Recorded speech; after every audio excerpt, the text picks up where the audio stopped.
খুলনার কয়রা উপজেলার আমাদি ইউনিয়নের জায়গির মহল গ্রামে নেপাল দাস ও সঞ্জয় দাসের মৎস্য ঘেরে বিষ প্রয়োগ করেছে দুর্বৃত্তরা।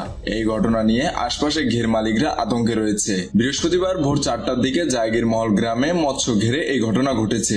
ঘের মালিক ও স্থানীয় সূত্রে জানা যায়, আমাদি মৌজার জায়গির মহল গ্রামে নেপাল দাস ও সঞ্জয় দাস নিজস্ব ও জমি হারি নিয়ে একসাথে 8 বছরের মতো ধরে মৎস্য ঘের করে আসছে। গত রাত আনুমানিক 12টার দিকে মৎস্য ঘের থেকে তারা বাড়িতে যান। বৃহস্পতিবার সকালে ঘেরে এসে 2-1টা মাছ ভাসছে দেখে এবং দুপুর 3টার দিকে ঘেরে এসে দেখে ঘেরে থাকা বিভিন্ন রকমের মাছ ভাসছে। এ সময় তারা পানি নাকে শুকে দেখে বিষের গন্ধ খাচ্ছে। এই খবর পেয়ে আশপাশ থেকে লোকজন মৎস্য ঘের দেখতে ভিড় করছে। ঘেরে বিষ প্রয়োগ নিয়ে ঘেরের পার্শ্ববর্তী ঘের মালিকরা আতঙ্কে রয়েছে। ঘের মালিকরা আনুমানিক প্রায় 3-4 লাখ টাকার ক্ষতিগ্রস্ত হয়েছে। আমাদের ইউনিয়ন পরিষদের 1 নং ওয়ার্ডের ইউপি সদস্য মোহাম্মদ মনিরুজ্জামান ঢালি ঘটনার সত্যতা স্বীকার করে বলেন, আমি বিকালে খবর পেয়ে গিয়ে দেখি ওনাদের ঘেরে মাছ ভাসছে। ওনারা শালা দুলাভাই মিলে একসাথে মৎস্য ঘের করে। ওনারা আর্থিকভাবে ক্ষতিগ্রস্ত হয়েছে। নেপালের ঘেরে মাছ মেরে আমরা সব দেখতে আসলাম, বহুত মাছ মারা গেছে। তা আমরা এলাকার আরো বহুত লোকজন দেখতে আসছে, আমারও পাশে ঘের, আমরা সব দেখতে আসলাম যে একই অবস্থায় এন্ডিং দিয়েছে। আমি দীর্ঘ 7 থেকে 8 বছর আমার বাড়ির সংলগ্ন পার্শ্ববর্তী একেবারে জায়গায় আমি 12 বিঘা জমিতে মৎস্য চাষ করি। নিজস্ব 2 বিঘা মতন, আর বাকি জমি সব হারির জমি। আমি গত রাত 12টা পর্যন্ত ঘিরেছিলাম। ঘেরের থেকে রাত 12টার পরে বর্ষা হলে বাড়ি চলে গেছে। আমার ঘেরে রাত 4টের দিকে কে বা কারা বিষ প্রয়োগ করেছে। ঘেরের চারি সাইডে মাছ পড়ে সাদা হয়ে গেছে। আমরা সেই মাছ কুড়ায় কুড়ায় সব এক জায়গায় করছি।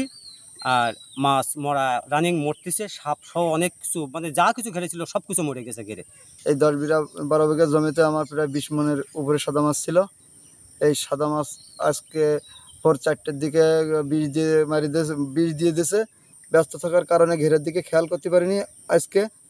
এখন বেলা 2টার দিকে আমার দাদাবু আমারে একবার বলিছে যে ঘেরে গেছিলে, আমি বলিছে না আমি যাই না, আমি যাব। এখন উনি আমার আগে এসে বলিছে যে শিগগির ব্যস্ত চলে আসো, যে ঘেরেকে বিষ দিছে। এবার বিষ দিলে আমি ওই কথা শুনে আমি তাড়াতাড়ি তো চলে আসি। এসে দেখি যে মাছের যে অবস্থা, আমার প্রচুর ক্ষতি হয়েছে, প্রচুর টাকার ক্ষতি হয়েছে। এখন গ্রামের আরও লোকজন ছিল, তারা তো মাছ কুড়ায় নিয়ে গেছে। আর আমার যে ক্ষতি হয়েছে, আমার প্রায় 3 থেকে 4 লক্ষ টাকার বেশি ক্ষতি হয়েছে। এইখানে নেপাল চন্দ্র দাস এবং সঞ্জয় দাস তারা শালা বোনাই। এদের এইখানে আমার নিজস্ব, আমার চাচাতো ভাই ডাক্তার হিলালি সাহেবের 6 বিঘা জমি সহ তাদের নিজস্ব জমি নিয়ে 12 বিঘা জমির ঘের দীর্ঘ 7-8 বছর যাবৎ করে। এখন আমি বিকালে 4টার দিকে মোড়ে আসি, দেখি দাদাবাবু কিছু মাছ নিয়ে নদীতে ফেলতেছে। তো দাদাবাবুর কাছে শুনলাম, দাদাবাবু কী ফেরা?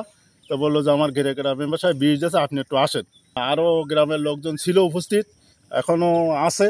এখন আমি এসে দেখি আসলে ঘেরে বিষ প্রয়োগ করেছে, পর্যাপ্ত পরিমাণ ক্ষতি হয়েছে।